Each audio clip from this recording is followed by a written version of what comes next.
Hello everyone, कैसे हैं सभी। तो आई होप सभी लोग अच्छे से होंगे। तो गाइस, आज आपकी जो क्लास होने वाली है वो होने वाली है चाइल्डहुड एंड ग्रोइंग अप, बाल व्यवस्था है अभिवृद्धि की क्लास आपकी होने वाली है। चलिए गाइस, विदाउट टाइम वेस्ट करते हुए चीज़ों को शुरू करते हैं। चलिए तो वीडियो को लाइक कर दीजिएगा, चैनल को फर्स्ट टाइम वेट कर रहे हैं चैनल को सब्सक्राइब कर बेल आइकन को हिट कर दीजिएगा। तो लास्ट वीडियो में हमने काफ़ी सारे क्वेश्चंस देख लिए थे, और जैसे कि आप सभी को मालूम है कि आपके यहाँ पे पेड कोर्स जो है वो स्टार्ट हो चुके हैं, और अभी तक जो है वो आपको 50% ऑफ देखने को मिल रहा था। बट अब आप ज्वाइन करते हैं तो आपको पूरा पेड करना पड़ेगा, ठीक है। इसमें आपको कोई भी ऑफ नहीं मिलेगा, ठीक है। क्योंकि ये जो ऑफर था, काफ़ी सारे कैंडिडेट को मेरे पास कॉल एंड मैसेज आ रहे हैं कि सर जो ऑफर है वो पहले आप इतने को बता रहे। तो गाइस, ये ऑफर जो कैंसिल हो चुका है। ये ऑफर सिर्फ और सिर्फ 31 दिसंबर तक का था। अब आप जो अगर कोर्स को परचेज करते हैं तो कोर्स आपका जो मैं आपको सिर्फ और सिर्फ मैं कह सकता हूँ कि 10 जनवरी तक ही आप एनरोलमेंट कर सकते हैं।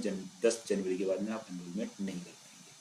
यहाँ पे आपको बात करता हूँ तो टीचर बैच में live classes, PDF notes, recorded video, doubt session, साथ ही साथ प्रीवियस ईयर क्वेश्चंस जो सबसे मेनली इंपॉर्टेंट है इसमें, ठीक है।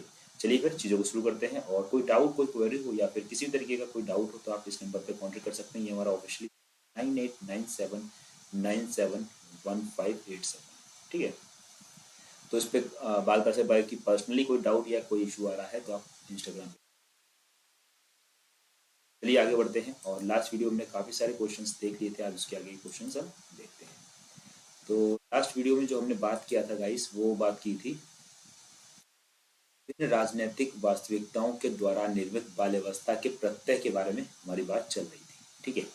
तो आज हम इसके आगे क्लास कंटिन्यू करते हैं। तो कैमरा को ऑफ कर देता हूँ, वरना पीछे का कहीं ना कहीं दिखेगा नहीं, ठीक है। तो चलिए आगे देखते हैं इसको। तो यहाँ पे जो अगर मैं बात करता हूँ तो इसमें जो क्या कहा गया, इसमें कहा गया है कि जो विभिन्न राजनीतिक वास्तविकताओं के द्वारा निर्मित बाल व्यवस्था के प्रत्यय जो है वो पूछा गया कि क्या प्रत्यय है, ठीक है। तो यहाँ पे सिंपल से बात कर दो तो हमारे देश में बालक एवं बाल्यावस्था को केंद्र में रखते हुए अनेक राजनीतिक कदम उठाए गए। जैसे भारतीय कानून एवं पॉलिसी के अनुसार बाल्यावस्था की विभिन्न परिभाषाएं दी गई, ठीक है। अलग अलग तरीके से चीज़ों को समझाया गया है।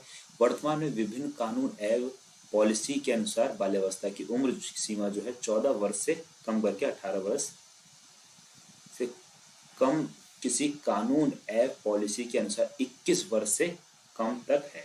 कहने का मतलब यहाँ पे ये है कि कुछ कायदे कानून 14 वर्ष तक लागू होते हैं, कुछ कायदे कानून 18 वर्ष तक लागू होते हैं, कुछ कायदे कानून जो है 21 वर्ष तक लागू होते हैं। तो उसको थोड़ा सा यहाँ पे समझिएगा। समझने का यहाँ पे ये है कि आप जो अगर एक 14 वर्ष की जो मैं यहाँ पे बात करता हूँ कि पॉलिसी के अनुसार बाल्यावस्था की उम्र सीमा 14 वर्ष से कम, तो कुछ अपराध वगैरह की जो मैं बात करता हूँ तो कुछ अपराध जो 14 वर्ष की आयु में कोई भी बच्चा करता है, ठीक है, तो उसको जो वो जुर्म माना जाएगा और चीज़ों को आगे कंटिन्यू किया जाएगा।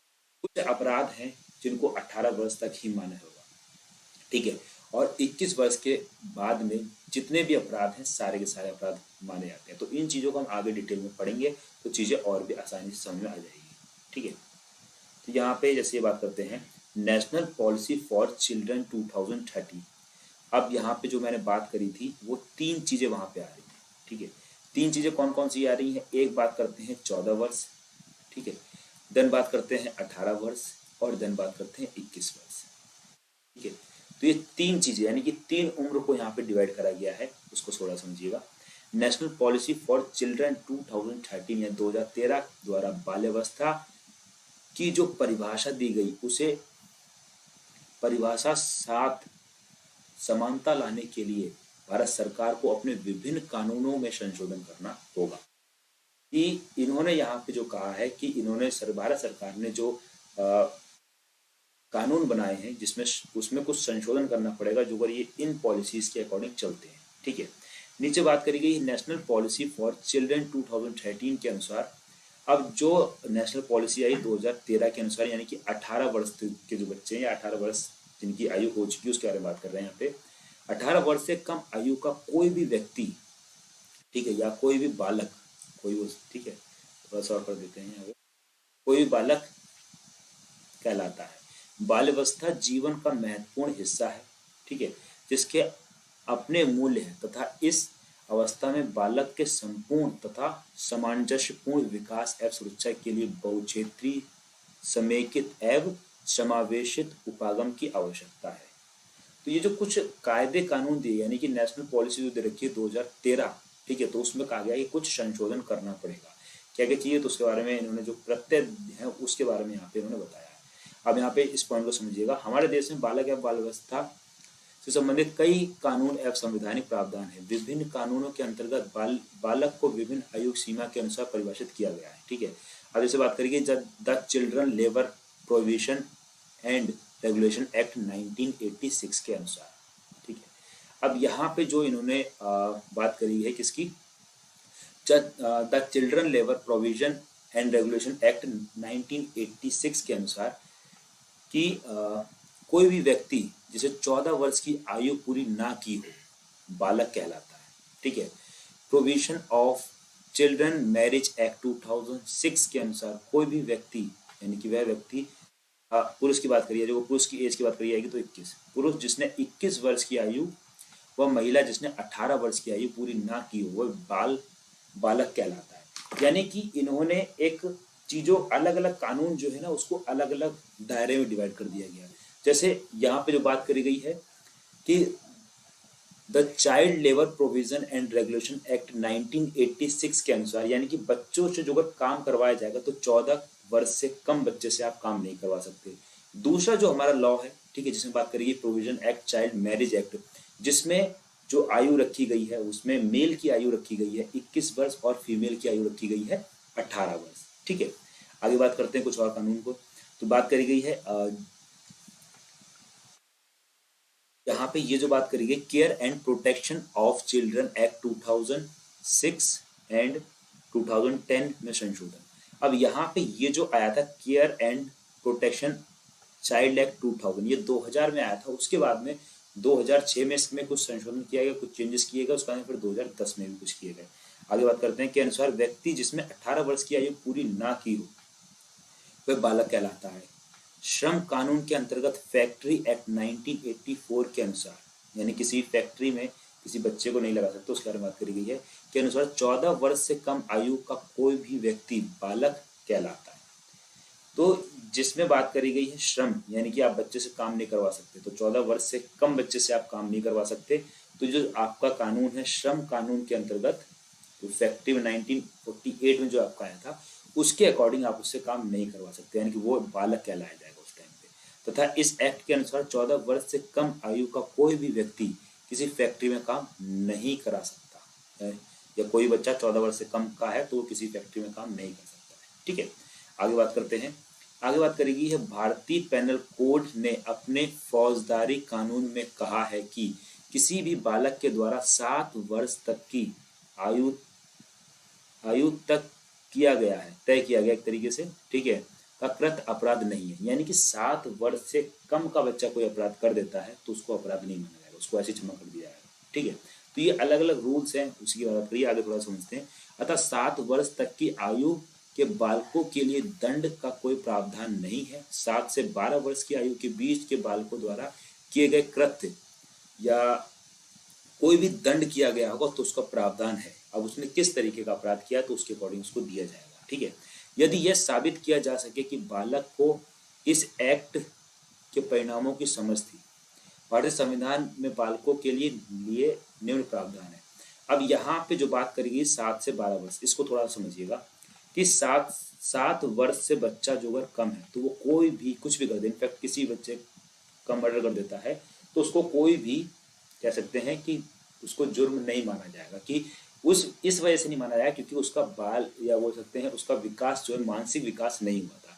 अब इससे थोड़ा सा आगे बढ़ते हैं 7 वर्ष से 12, यानी कि 7 वर्ष से बच्चा बड़ा है और बड़ा होने के बाद में ऐसे उसका कोई दोस्त है और उसने क्या कर दिया, उसको मर्डर कर दिया, ठीक है। तो यहाँ पे जो चीजें हैं, यानी कि किसी 7 वर्ष का बच्चा या 7 वर्ष से बड़ा बच्चा किसी बच्चे को मार देता है या छोटे बच्चे को मार देता है, तो यहाँ पे जो अगर यह साबित हो जाता है कि मैं इसको मारूंगा और इसको मारने से ये मर जाएगा, ठीक है, ये बच्चे को मालूम था कि मैं इसको मारूंगा और मारने के बाद ये बच्चा मर जाएगा, तो ये अपराध माना जाएगा। अब उसको ये समझ ही नहीं थी कि उसने उसको पत्थर उठाया और मार दिया किसी बच्चे को, ठीक है। तो यहाँ पे इस चीज को समझना जरूरी है कि जब बच्चा जो अगर मर जाएगा यहाँ पे तो उसको अपराध नहीं माना जाएगा। वो इस वजह से नहीं माना है क्योंकि बच्चे को नहीं मालूम था कि वो पत्थर लगने से बच्चा मर भी सकता है, ठीक है। तो वही चीज बात करी गई यहाँ पे। आगे कुछ महत्वपूर्ण अनुच्छेद के बारे में यहाँ पे बात करी गई है। जैसे अनुच्छेद 23 की बात करता हूँ, तो अनुच्छेद 23 में जो कहा गया है वो कहा गया है मानव और द्वैत व्यापार तथा बाल श्रम का प्रतिषेध करता है।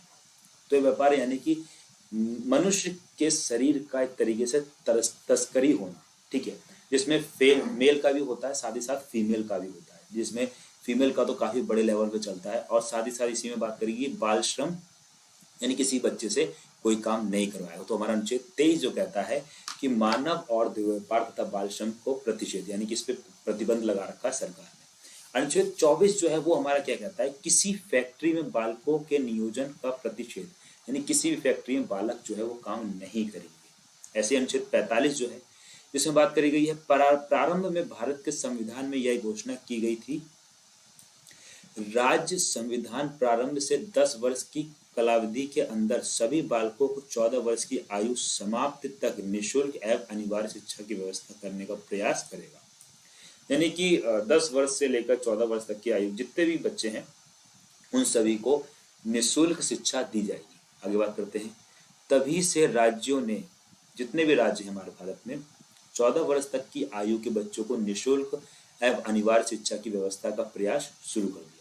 2002 में 86वें संविधान संशोधन, अब यहाँ पे 2002 में 86वां संविधान संशोधन हुआ, जिसमें क्या कहा गया है, किया गया था, इस संशोधन के द्वारा संविधान में एक नया अनुच्छेद 21 का जोड़ा गया, ठीक है, 21 का जोड़ा गया, जो इस प्रकार है, राज्य 6 वर्ष से 14 वर्ष तक की आयु के सभी बालकों को निःशुल्क एवं अनिवार्य शिक्षा देना प्रारंभ कर दिया। यानी कि जो भी अभिभावक होंगे वो अनुच्छेद 21 का के जरिए 6 वर्ष से लेकर 14 वर्ष तक के बच्चों के लिए शिक्षा जो है देना उनके लिए अनिवार्य है। वही बात करी गई इसमें, जो राज्य विधि द्वारा अवधारित करे उपबंध करेगा, ठीक है।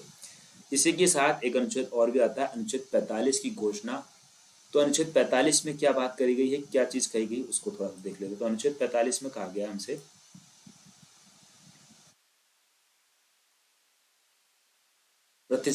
प्रतिस्थापित की गई राज्य सभी बालकों के लिए 6 वर्ष की आयु पूरी करने तक प्रारंभिक बाल्यावस्था देखरेख और शिक्षा देने के लिए उपबंध करने का प्रयास करेगा, ठीक है।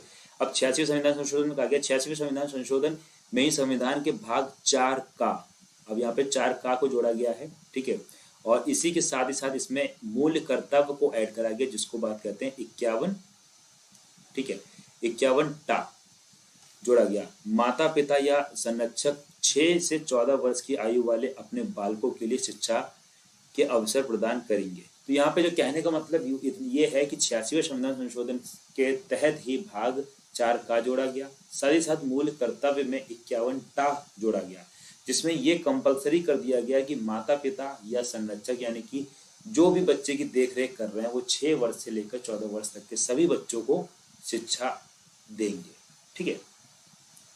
आगे बात करते हैं, वर्ष 2009 में बालकों का निःशुल्क एवं अनिवार्य शिक्षा अधिकार अधिनियम 2009 पास किया गया। अब 2009 में क्या होता है कि एक और अधिनियम जो है वो पास कर दिया था, जो कि 1 अप्रैल 2010 से पूरे भारतवर्ष में लागू कर दिया गया, ठीक है। इस अधिनियम के अनुसार 6 से 14 वर्ष तक की आयु के बालकों को कक्षा 1 से 8 तक की निःशुल्क शिक्षा प्राप्त करने का मूल अधिकार है। यानी कि ये एक मूल अधिकार दे दिया गया, ठीक है, कि 6 वर्ष से लेकर 14 वर्ष तक के बच्चों को कक्षा 1 से लेकर कक्षा 8 तक शिक्षा जो है वो मुफ्त में दी जाएगी, ठीक है। आगे बात करते हैं अनुच्छेद 46 की। तो अनुच्छेद 46 में क्या कहा गया है, यह व्यवस्था की गई कि राज्य जनता में कमजोर वर्ग, जो आर्थिक रूप से कमजोर हैं, किसी भी तरीके से कमजोर, उन सभी की बात करी गई है। विशेषता अनुसूचित जातियों व अनुसूचित जनजातियों के बच्चों की शिक्षा तथा अर्थ संबंधी हितों की विशेष सावधानी से उन्नति करेगा और सामाजिक अन्याय और सब प्रकार के संशोधन से उनका संरक्षण करेगा। तो जो कह सकते हैं, नीचे कह सकते हैं जो SC ST के लोग हैं या जो लोग आर्थिक रूप से सक्षम नहीं थे, उन सब के लिए इसमें प्रावधान कर दिया गया, ठीक है। आगे कुछ महत्वपूर्ण प्रश्न दिए हुए हैं, ठीक है। इन प्रश्न को आपको कमेंट में करके बताना है, बाकी इन प्रश्न का आंसर मैं नेक्स्ट वीडियो में दूंगा। क्वेश्चन की बात करते हैं तो क्वेश्चन में कहा गया वर्ष 2010 में बालकों का निःशुल्क एवं अनिवार्य शिक्षा का अधिकार अधिनियम 2009 पास किया गया। तो ये कथन सत्य है कि गलत, ये आपको कमेंट में बताना, बाकी आंसर्स में नेक्स्ट वीडियो में बताऊंगा इसके। अटेंशन डेफिसिटी हाइपर एक्टिविटी विकार बाल्यावस्था में होने वाले एक मनोवैज्ञानिक समस्या है। तो क्या ये समस्या है? ये कथन सत्य है कि गलत है? 18 प्रश्न में पूछा गया अनुच्छेद 23 किसी फैक्ट्री में बालकों का नियोजन का प्रतिषेध करता है। 19 में कहा गया the child labour provision and regulation act 1986 के अनुसार या 1986 के अनुसार कोई भी व्यक्ति जिसमें 14 वर्ष की आयु पूरी ना की हो बालक कहलाता है। तो सत्य है या असत्य है, बताइए। 86वें संविधान संशोधन में ही संविधान के भाग 5 का में एक नया मूल कर्तव्य 51 जोड़ा गया। तो यह कथन सत्य है कि असत्य है, कमेंट करके बताइए। आगे बात करते हैं कुछ और चीजों को देख, ये अपने काम की चीज नहीं है। अब यहाँ पे भी वही क्वेश्चंस ही आए हुए हैं, तो इन क्वेश्चन यहाँ पे बात करी गई है शब्दावली, जिसमें शैशवावस्था, इसमें इन्होंने बात करी गई शैशवावस्था जो है वो क्या है। ठीक है, तो बालक के जन्म लेने के उपरांत की अवस्था को शैशवावस्था कहा जाता है। यह अवस्था जन्म से लेकर 2 वर्ष तक की कहलाती है। बाल्यावस्था, तो बाल्यावस्था क्या है? विकास की शैशवावस्था और प्रौढ़ावस्था के बीच की जो अवस्था होती है बाल्यावस्था कहलाती है। यह अवस्था 2 वर्ष की आयु से लेकर 11 वर्ष की आयु तक रहती है। ठीक है, नेक्स्ट बात करते हैं अभ्यास प्रश्नों के उत्तर। तो ये वही क्वेश्चंस दे रखे हैं जो ऊपर हमारे। आगे बात करते हैं,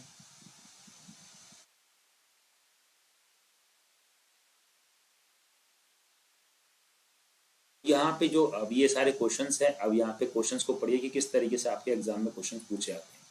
तो यहाँ पे क्वेश्चन देखिए, शैशवावस्था को जीवन का महत्वपूर्ण काल क्यों कहा गया? ठीक है, स्पष्ट कीजिए, तथा इस काल में होने वाले विभिन्न विकासों का वर्णन कीजिए। नेक्स्ट क्वेश्चन है इसमें, बाल्यावस्था जीवन का अनोखा काल है, इस कथन का स्पष्टीकरण कीजिए और इस काल में होने वाले विभिन्न विकासों का वर्णन कीजिए। ठीक है, इस तरीके के क्वेश्चन आएंगे जिनको आपको डिटेल में एनालिसिस करके करना होगा। ठीक है, अब यहाँ पे आपकी नेक्स्ट यूनिट आ चुकी है जिसमें बात करी जाएगी बच्चों के जीवन संदर्भों में परिप्रेक्षित में बचपन की बहुलता, कि उनके बचपन का क्या रोल रहता है उनके जीवन में।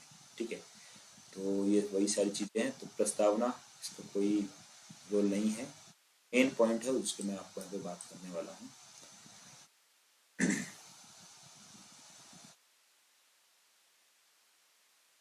पर प्रस्तावना को भी देख लेते हैं ताकि चीजें, यहाँ पे जो प्रस्तावना में कहा गया है,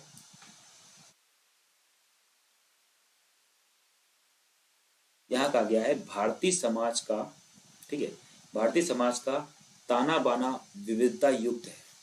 यह भी द्रष्टव्य है कि ये विविधता कई बार आग्रह और पूर्वग्रह के कारण भेदभाव और सामाजिक पदानुक्रम का आधार बनती है। ऐसे परिवेश में बड़े होने का अनुभव केवल जैविक परिपक्वता तक ही सीमित रहता है। ठीक है, बल्कि अनेक रूपों में प्रकट होता है। बड़े होने का अनुभव किसी तरह प्रकट होगा, यह उस परिवेश पर निर्भर करता है जिसमें बच्चा बड़ा हो रहा होता है। ठीक है, आगे बात करते हैं, भारत में एक और ग्रामीण परिवेश जहां जाति सीमाएं, पितृसत्ता, मानव के जैविक विकास के जुड़े धार्मिक और सामुदायिक संस्कार युक्त परिवार सामूहिक कम या ज्यादा विद्यमान है। तो दूसरी ओर नगरीय संस्कृत, ठीक है, जो शहर की बात करी जा रही है, का प्रभाव है। यह पाश्चात्य आधुनिकता के प्रभाव में भारतीय समाज की परंपरागत पहचान जैसे जाति की सीमाएं कमजोर हुई, संस्थागत सामाजिकरण पर विश्वास बढ़ा, समानता जैसे मूल्यों के प्रभाव में बालिकाओं की शिक्षा को लेकर जागरूक किया गया। ठीक है, इसी के साथ ही इसमें कहा गया है, इसके साथ ही बच्चों की शैक्षिक उपलब्धि उनके पहचान और विकास का संकेत के रूप में स्थापित हुई।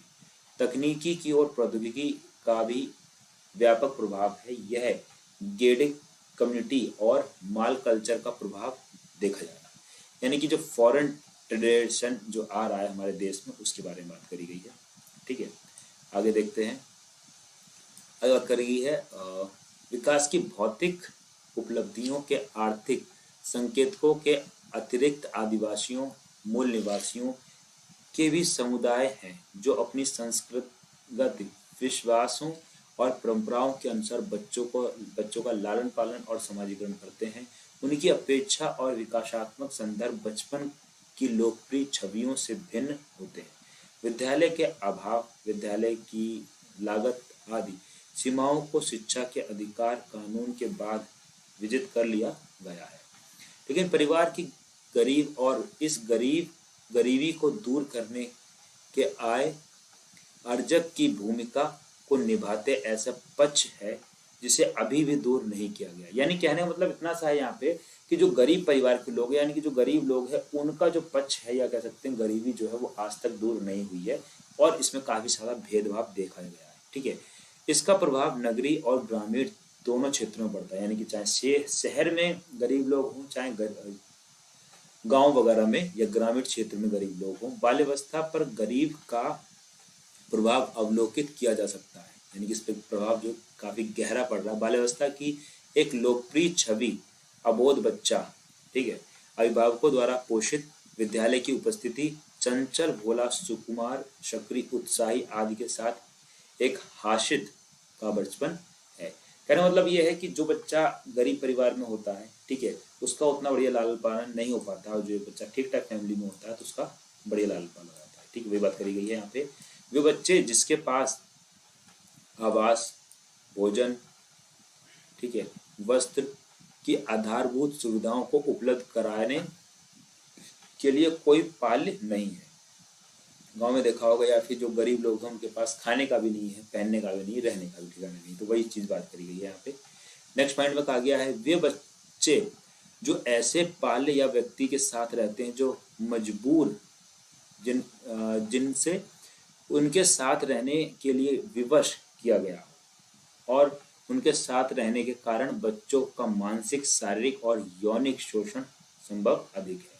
ठीक है, यानी कि देखा होगा कुछ अनाथ आश्रमों में या फिर कुछ रैकेट इस तरीके के पकड़े जाते हैं जहाँ पे छोटे से बच्चों को पाला जाता है और फिर उसके बाद में उनका एक तरीके से कहते हैं शारीरिक शोषण किया जाता है। ठीक है, तो ऐसे बच्चों में क्या होता है कि उनका जो मानसिक विकास होता है साथ ही साथ शारीरिक विकास जो होता है उसमें काफी ज्यादा कठिनाइयां होती है। ठीक है, आगे बात करते हैं जो शारीरिक या मानसिक या उक्त दोनों दृष्टियों से विशिष्ट क्षमता से युक्त है और जिसकी देखभाल नहीं की जा रही है। ठीक है, नेक्स्ट पॉइंट में कहा गया जिसके अभिभावक तो हैं लेकिन जो स्वयं अपनी और अपने बाल्य की देखभाल कर पाने में समर्थ नहीं है।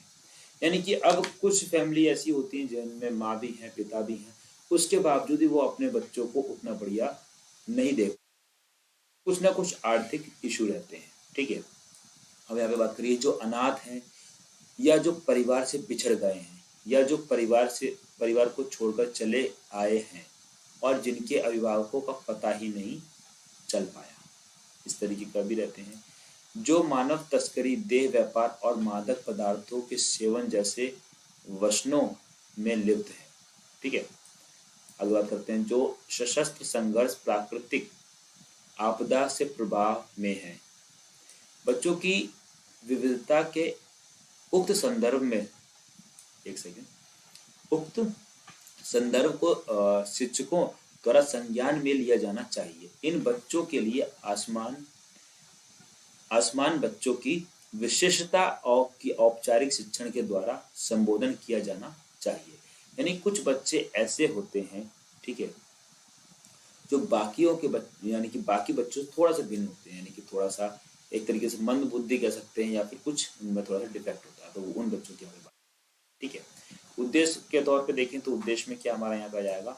ठीक है, तो पहला पॉइंट की बात करता हूँ, बाल्यावस्था में विविधता की संकल्पना को समझ सकेगा। सेकंड पॉइंट, वे भारतीय समाज के विशेष संदर्भ में बाल्यावस्था के पहलू को पहचान सकेगा। थर्ड पॉइंट बात करता हूँ, वे अपने परिवेश में बाल्यावस्था को प्रभावित करने वाले कारकों पर मनन कर सकेगा। ठीक है, आगे नेक्स्ट देखते हैं। अब यहाँ पे पूछा गया कि बचपन के बहुलक। अब हर तरीके का बचपन अलग अलग निकलता है हर व्यक्ति का।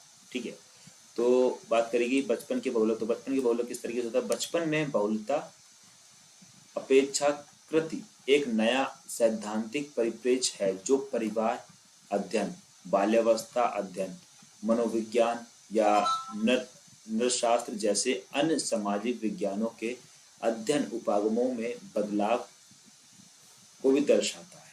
ठीक है, यदि बचपन में संबंधित अकादमियों, ठीक है, बहसों पर दृष्टिपात करें तो ज्ञात होता है कि एक विशिष्ट विकासात्मक अवस्था के रूप में बचपन की पहचान 17वीं से 18वीं शताब्दी के आसपास की गई थी। एरिज, अब एरिज कहते हैं 1962 में इस संबंध में तर्क देते हैं। क्या तर्क दिया है एरिज ने? कि बाल्यावस्था को एक विशिष्ट विकासात्मक अवस्था के वर्ग में रखने के लिए बच्चों की वयस्कों से भिन्न गतिविधियों में संलग्न को आधार बनाया गया है। इस तर्क के सापेक्ष की बाल्यावस्था का उदय 17वीं से 18वीं शताब्दी की परिस्थितियों पर विचार करें तो ज्ञात होता है कि इस दौरान घटित हो रहे पुनर्जागरण, औद्योगिक क्रांति और उपनिवेशीकरण ने बालक और वयस्क के बीच अंतराल को पैदा करने में महत्वपूर्ण भूमिका निभाई है। इस दौरान ही आधुनिकता का जन्म हुआ, जिसमें व्यक्ति के लिए स्थान, मध्य वर्ग का उदय, राज्य की कल्याणकारी अवधारणा और नागरिकता बोध की स्थान मिला। इस तरह स्वास्थ्य सेवाओं के प्रसार और उपलब्धता, शिशु मृत्यु दर पर नियंत्रण, संक्रमण रोगों पर नियंत्रण को भी वैज्ञानिक प्रगति के संकेतों के रूप में पहचाना गया। इन परिवर्तनों ने ऐसी परिस्थिति तैयार की जिनमें बच्चों की सुरक्षा और देखभाल और पोषण की जरूरतों को पूरा इस अवस्था की विशिष्ट आवश्यकताओं के रूप में पहचाना। सामाजिक कुशलताओं, ज्ञान और संस्कृति के संरक्षण के लिए संस्थागत समाजीकरण पर बल दिया गया और विद्यालय जैसे संस्थाओं का विकास प्रारंभ हुआ। यानी कि अब यहाँ से स्कूल बनना शुरू हुआ। ठीक है, कल्याणकारी राज्य की संकल्पना ने इस प्रक्रिया में राज्य को भी भागीदारी बना दिया। इन बदलावों के फलस्वरूप बाल्यावस्था की जैविक सीमा, आयु सीमा को लंबा कर दिया गया। बच्चों की दुनिया को वयस्कों की दुनिया से भिन्न माना जाने लगा, जिसकी विशिष्टता खेल और विद्यालय शिक्षा में संलग्न को बताता है। अब कहते हैं वयस्कों की दुनिया में बच्चों की दुनिया को अलग करने में यह ध्यान रखा गया कि यौनिकता या कामुकता यानी कि सेक्सुअलिटी से रहित होता है। यानी बच्चों में कह सकते हैं कामुकता नहीं होती। ठीक है, इस तरह से बाल्यावस्था की जो छवि निर्मित हुई है उसे एक मध्यवर्गीय नौकरी पेशा कह सकते हैं पितृसत्तात्मक समाज में बाल्यावस्था का एक एकांकी रूप हावी था। ठीक है, इसमें बच्चों को आर्थिक और सामाजिक दृष्टि पर से निर्भर सुरक्षा और संरक्षण की आवश्यकता, भोला, सरल, प्रकृति स्वभाव वाला जैसे विशेषणों से परिभाषित किया जाता है। ठीक है, बाल्यावस्था वयस्क बनने के लिए तैयारी की अवस्था बन रही या बन जाती है। ठीक है, इसी उद्देश्य से शिक्षा और स्वास्थ्य जैसी बुनियादी सुविधाओं को भी उपलब्ध कराया जाता है।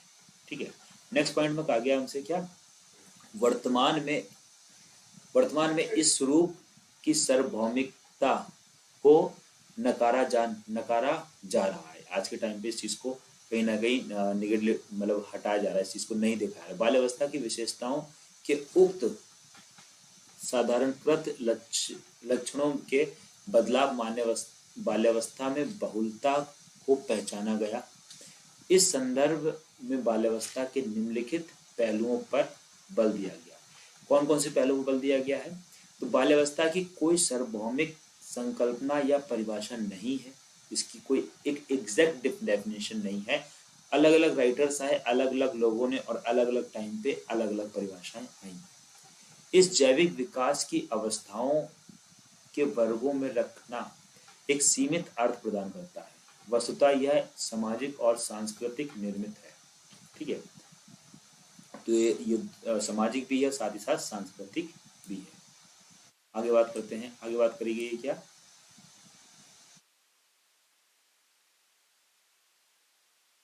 बच्चों की दुनिया वयस्कों की दुनिया से गुणात्मक दृष्टि से भिन्न होती है। उनकी इस दुनिया को उनके अनुभवों और नजरिए से देखा जाना चाहिए। यह उल्लेखनीय है कि वे निष्क्रिय ग्रहणकर्ता यानी कि पैसिव रिसेप्टेंट नहीं है, बल्कि सक्रिय अर्थ निर्माता है। नेक्स्ट पॉइंट में कहा गया बच्चों की कुछ विशेषताओं और विकासात्मक संकेतों के बारे में भविष्य कथन किया जा सकता है।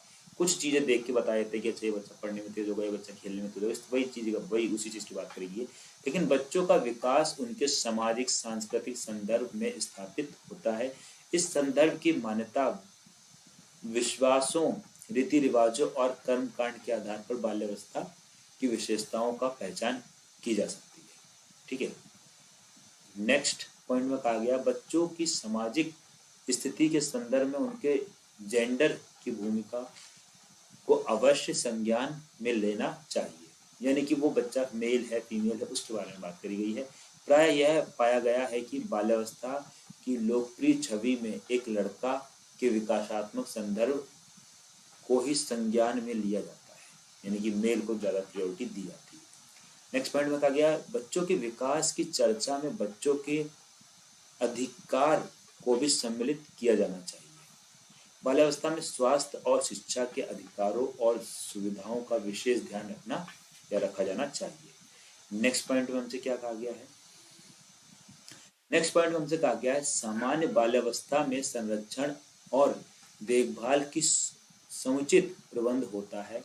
इसके अलावा वे बच्चे जो संकटपूर्ण वातावरण जैसे आतंक प्रभावित क्षेत्र या आपदाग्रस्त क्षेत्र या भौतिक सुविधाओं से वंचित क्षेत्र में रह रहे हैं, उन बालकों या उन बाल्यावस्था पर विचार करना चाहिए, यानी कि उनकी बाल्यावस्था को थोड़ा सुधारना चाहिए। ठीक है, प्रतिकूलताओं में बचपन किसी एक प्रस्फुति होती है, इस पर विचार करना चाहिए। ठीक है, नेक्स्ट बात करते हैं गरीबी या फिर कह सकते हैं प्रोफेशन की चुनौतियां या घरेलू हिंसा या सामाजिक उत्पादों में बच्चों का मानसिक स्वास्थ्य पर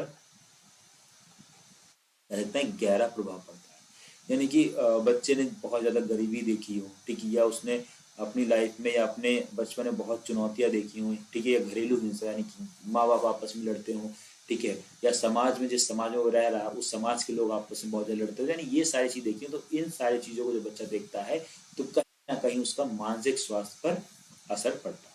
ठीक है, अब नेक्स्ट यहाँ पे बात करी गई है यूरी ब्रान फ्रेंड ब्रेकर की परिस्थिति, यानी कि इन्होंने क्या मॉडल दिया है इसके बारे में बात करेंगे नेक्स्ट वीडियो में। तो यहाँ पे बात करेंगे यूरी ब्रान फ्रेंड ब्रेनर का परिस्थापित मॉडल, ठीक है, बाल्यावस्था की बहुलता को समझाने का सैद्धांतिक उपकरण। तो इन्होंने क्या कहा है बच्चों के बाल्यावस्था के बारे में, उसको हम बात करेंगे नेक्स्ट वीडियो में।